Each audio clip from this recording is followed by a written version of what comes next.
Баршаңызға сәлем. Сіздермен бүгін осындай үлкен болып шығатын берекелі творожный пюре жасаймыз. Ал менімен бірге болыңыздар. Бисмиллах деп ұнымыздың үстіне комнатный температурадағы майымызды салып, разрыхлителімізді қосып, барлығын таразының көмегімен өлшеп салатын боламыз. Сол кезде біздің пирогымыз идеальный шығатын болады. 3 жұмыртқамызды қосып, оның үстінен таразымен 300 грамм өлшеп саламыз. 300 грамм қантымызды салып, 300 грамм қантымызды саламыз. Одан кейін 1,5 ас қасық майонезімізді салатын боламыз. Майонез салып, қолдың көмегімен жақсылап қамырымызды илеп алатын боламыз. Қамырымыз өте жұмсақ қамыр болып шығады бізде. Қорықпаңыздар, ұн қоспаймыз. Осы ұнмен барлығын илейтін боламыз. Бір-бірінің басын біріккенше осылайынан қамырымызды илеп аламыз.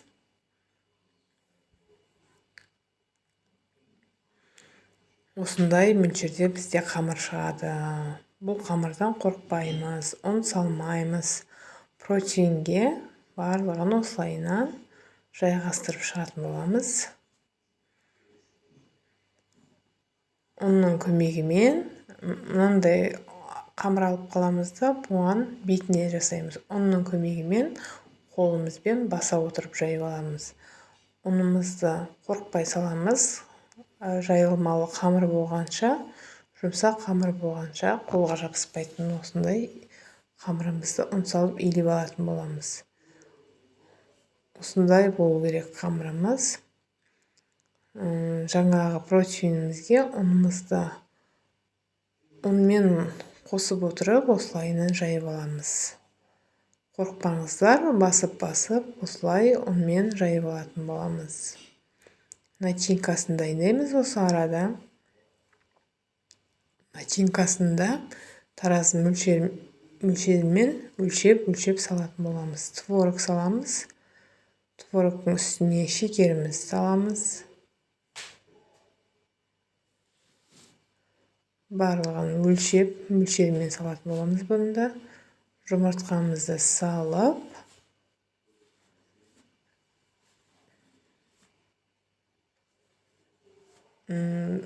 үстінен манный каша салатын боламыз. 2 қасық манный каша и ванилин салатын боламыз. Массамызды осылайынан қасықтың көмегімен жақсылап араластырып алып,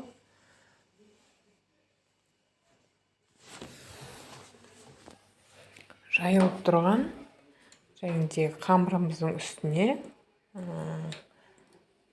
қойып жайып алатын боламыз. Bir текіс барлық жеріне тигізіп, творогымыздың барлығын жайып, әтемдеп, осылайынан жайып шығатын боламыз.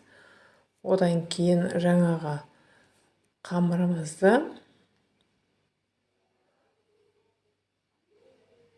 осылайынан жайып, қамырымызды ұн сеуіп отырып жаятын боламыз. Осылайынан ұн сеуіп отырып жайып, сәндік үшін әдемілеп кессеңіздер де болады. Мен осылай жайып алып, арнайы кескішпен кесіп қоятын боламын. Сіздер пышақтың көмегімен кессеңіздер де болады.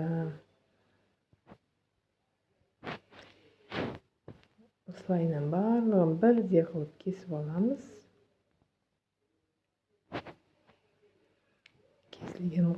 Барлығын бірдей кесіп алып, қамырларымызды пирогымыздың үстінен жайғастыратын боламыз.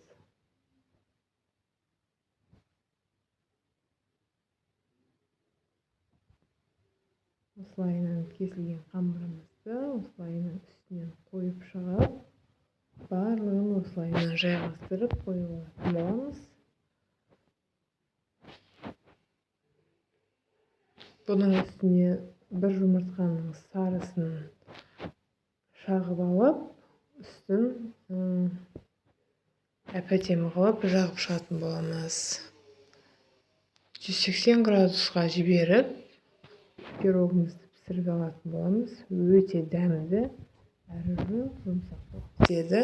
Тойымды үлкен пирог болып шығады. Менімен болғандарыңыз үшін рахмет. Сіздермен болған Бибайша. Комментария бөлімінде жазып кетіңіздер, сіздер қалай істейсіздер. Мінекей өте үлкен пирогымыз дайын болды. Қош сау болыңыздар.